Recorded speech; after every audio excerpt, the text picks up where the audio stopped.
सिद्ध योग में आपका स्वागत है। हम आप सबके लिए ऑनलाइन योग कक्षाएं आयोजित कर रहे हैं जो अंग्रेजी और हिंदी दोनों भाषाओं में उपलब्ध हैं। हम प्रत्येक दिन सुबह 5 बजे से रात 10 बजे तक 12 अंग्रेजी और 4 हिंदी की कक्षाओं के साथ आपके लिए उपस्थित हैं, ताकि आपको प्रत्येक दिन सही समय पर योग का अभ्यास करने में सुविधा हो। ये 2 सप्ताह एक ऐसा समय है जिसमें आप शामिल होकर अपने जीवन में एक सकारात्मक परिवर्तन का अनुभव कर सकते हैं, वह भी बिल्कुल मुफ्त में।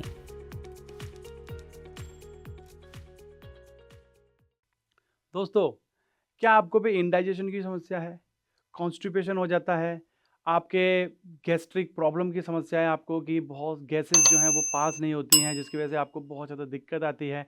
साथ ही साथ आपका पेट बहुत ज़्यादा आगे की तरफ बढ़ा हुआ है, आपकी हिप और हैमस्ट्रिंग मसल्स बहुत ज़्यादा टायर्ड है, मीन्स लोअर बॉडी की फ्लेक्सिबिलिटी बहुत कम है, साथ ही साथ बैक पेन की भी शिकायत रहती है। तो आज हम आपको बताने जा रहे हैं एक ऐसे आसन के अभ्यास के बारे में जो कि आपको हेल्प करेगा आपकी इन सारी परेशानी को दूर करने में। स्पेशली आपकी गैस्ट्रिक प्रॉब्लम के लिए बहुत ही अच्छा आसन है, जिसका कि नाम है पवन मुक्त आसन। तो इस पवन मुक्त आसन का हम हाफ वेरिएशन करेंगे आज के इस अभ्यास में, जिसको कि हम अर्ध पवन मुक्त आसन यानी कि हाफ विंड रिलीज पोज कहते हैं। तो चलिए दोस्तों, बिना किसी देरी के शुरुआत करते हैं अपने अभ्यास की।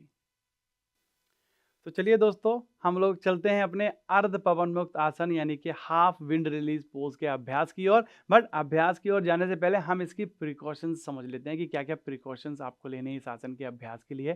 तो अगर आपको ऑलरेडी स्लिप डिस्क की समस्या है या फिर आपको क्रॉनिक लोअर बैक पेन की समस्या है, तो आपको इस आसन के अभ्यास को बहुत ही धीरे धीरे करना है। अगर आपको बहुत ही सीवियर पेन है आपकी लोअर बैक में, तो इसका अभ्यास ना करें। जो प्रेग्नेंट लेडीज़ हैं उनको इसका अभ्यास नहीं करना है। साथ ही साथ जिनको हाल ही में पेट पर कोई भी सर्जरी हुई है 1 या 2 महीने पहले, वो भी इस आसन के अभ्यास को नहीं करेंगे।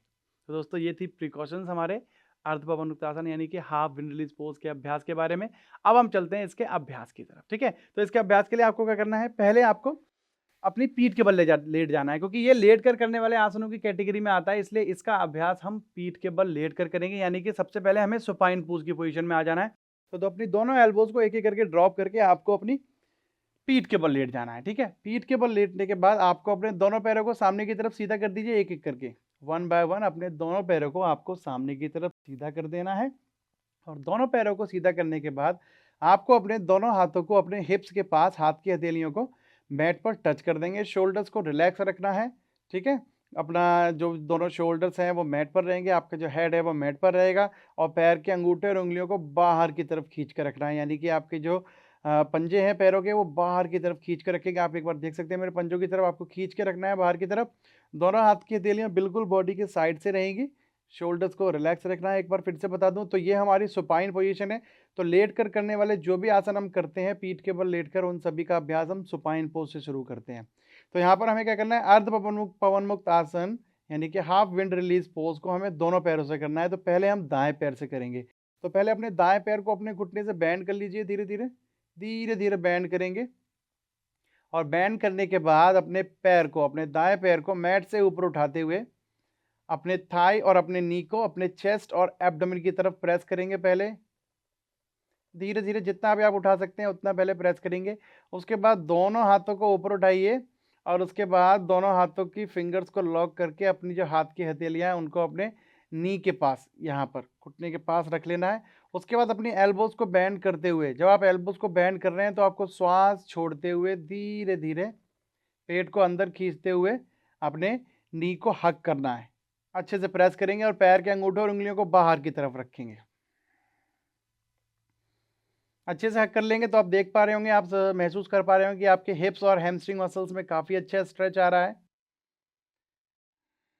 कुछ लोगों को ब्रीथिंग में दिक्कत आ सकती है, तो आपको ध्यान रखना है कि आपको श्वास लेते और श्वास छोड़ते रहना है इस आसन के अभ्यास में।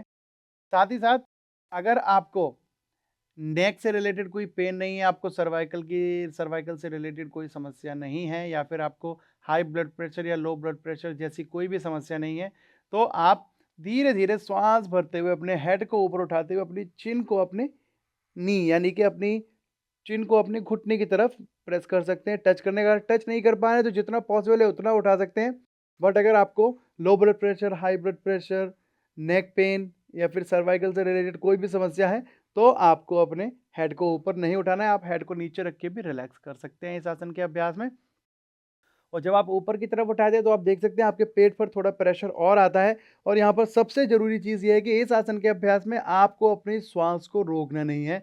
आपको अपनी श्वास को लेते रहना है और छोड़ते रहना है, क्योंकि जब आप श्वास लेते हैं और छोड़ते हैं तो आपका पेट जो है वो प्रेस होता है, ठीक है? तो जब आपका पेट प्रेस होता है, ऊपर की तरफ आता है तो पेट पर प्रेशर पड़ता है, रिलैक्स होता है, प्रेशर पड़ता है। तो इससे जो एक्स्ट्रा गैसेज़ होती हैं वो आपके शरीर से बाहर निकलती हैं। ठीक है ना? तो इस आसन के अभ्यास में ब्रीथिंग का एक बहुत ही बड़ा रोल है, तो इसलिए आपको ब्रीथिंग को होल्ड नहीं करना है, आपको श्वास लेते रहना है और छोड़ते रहना है। वापस आने के लिए सेम रिवर्स ऑर्डर, पहले अपने हेड को धीरे-धीरे मैट पर रखेंगे,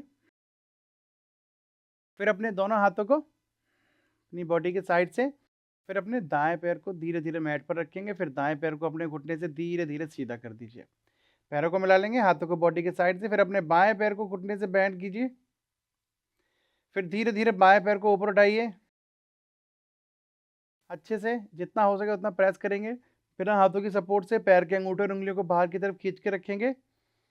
फिर उसके बाद अपने दोनों हाथों को फिंगर लॉक करेंगे अपने घुटने के पास। फिंगर लॉक करने के बाद गहरी श्वास भरेंगे पहले। श्वास छोड़ते हुए धीरे-धीरे अपनी नी को हग करेंगे, एल्बोज़ को बेंड करेंगे, जिससे कि और अच्छा स्ट्रेच आएगा आपको अपनी लेफ्ट हिप और हैमस्ट्रिंग मसल्स में, यानी बाएँ पैर की हिप्स और हैमस्ट्रिंग मसल्स में काफ़ी अच्छा स्ट्रेच आता है आपको। तो इस तरीके से हग करके रखना है। आप यहाँ पर होल्ड कर सकते हैं, जैसा कि मैंने आपको बताया था। अगर आपको कोई भी समस्या है, high blood pressure, low blood pressure, okay, या फिर नेक रिलेटेड कोई भी समस्या है, तो आप यहाँ पर होल्ड कीजिए। आपको वर्टिगो की समस्या है तो भी आपको हेड को ऊपर नहीं उठाना है। अगर आपको कोई भी समस्या नहीं है तो आप धीरे-धीरे ऊपर की तरफ उठा सकते हैं। अपने चिन को अपने नी की तरफ प्रेस कीजिए। अगर टच कर सकते हैं, अगर टच नहीं कर सकते तो जितना भी आप ऊपर उठा पा रहे हैं उतना आप होल्ड करेंगे। श्वास लेना है और श्वास छोड़ना है। आपकी कोर की स्ट्रेंथ बढ़ाने के लिए काफ़ी अच्छा आसन है। साथ ही साथ आपको बैक पेन में भी काफ़ी रिलीफ मिलता है इस आसन के अभ्यास से। और जो हम लोग बैक बेंडिंग आसन करते हैं उसके बाद हम इस आसन के अभ्यास को एज अ रिवर्स पोज भी कर सकते हैं बैक बेंडिंग के बाद। ओके, वापस आने के लिए आपको अपने हेड को मैट पर रिलैक्स करना है। उसके बाद दोनों हाथों को अपनी बॉडी के साइड से लेके आएंगे इस तरीके से। बाएं पैर को मैट पर रखेंगे और उसके बाद अपने पैरों को बिल्कुल सीधा कर देंगे इस तरीके से। ओके, और आसन के अभ्यास के बाद आप दाएं पैर से करेंगे, उसके बाद भी आपको रिलैक्स करना है शवासन में इस तरीके से शरीर को ढीला छोड़ के। फिर जब आप बाएं पैर से करेंगे तब भी आप शवासन में रिलैक्स करेंगे, क्योंकि इसमें ब्रीथिंग थोड़ी फास्ट हो जाती है। जिन लोगों का पेट बहुत ज़्यादा आगे की तरफ बढ़ा हुआ है, ठीक है ना, जिनकी हैमस्ट्रिंग मसल्स, हिप मसल्स काफ़ी ज़्यादा स्टिफ हैं, तो उनको ब्रीथिंग में दिक्कत आ सकती है, ब्रीथिंग फास्ट हो सकती है। इसलिए आपको दाएं पैर से अभ्यास करने के बाद थोड़ी देर के लिए अभ्यास को रोकना है, यानी कि शवासन में रिलैक्स करना है। फिर उसके बाद बाएं पैर से करने के बाद फिर से रिलैक्स करना है, जिससे कि जब आप अगले आसन के अभ्यास में जा रहे हैं तो आपकी ब्रीथिंग जो है वो नॉर्मल रहे। ठीक है, अब धीरे से सिटिंग पोजीशन में आ जाता हूँ मैं।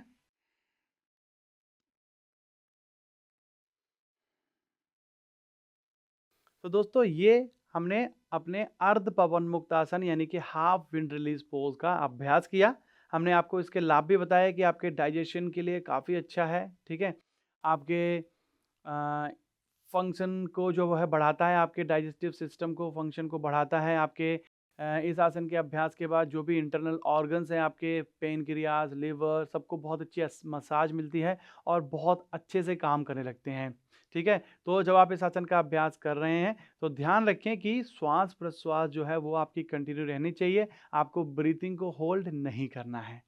तो मैं आशा करता हूँ कि आप सभी लोगों को इस अभ्यास को समझने में काफ़ी मदद मिली होगी और इस आसन के अभ्यास से आप अपनी जो भी बीमारियां हैं डाइजेशन से रिलेटेड या बैक पेन से रिलेटेड, उनसे आप छुटकारा पा पाएंगे।